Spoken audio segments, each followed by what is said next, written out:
നിലവിൽ P S സിയിൽ കാണുന്ന ചോദ്യമാണ് root of 12 square plus 15 square minus 2 ഗുണിക്കണം 12 ഗുണിക്കണം 15.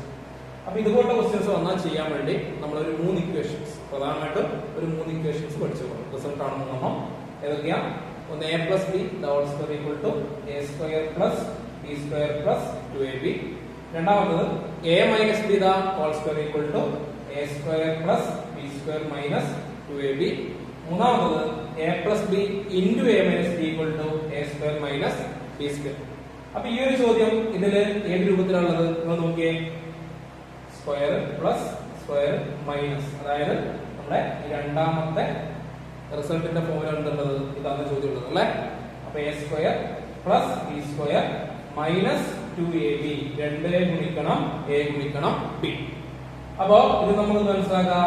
എ എന്ന് പറഞ്ഞാല് 12, ബി എന്ന് പറഞ്ഞാൽ 15, അല്ലെങ്കിൽ എ 15 ബി 12. അപ്പൊ ഈ result A minus B whole square എന്ന് പറയുമ്പോ 15 12 കുറക്കുക. 15 12 കുറച്ചാല് 3, 3ന്റെ സ്ക്വയർ 9. ഓക്കെ, അപ്പൊ റൂട്ട് 9 എന്ന് വരും. എത്രയാ റൂട്ട് 9? 3. അപ്പൊ നമ്മുടെ ആൻസർ 3 എന്ന് കിട്ടും. Okay, thank you.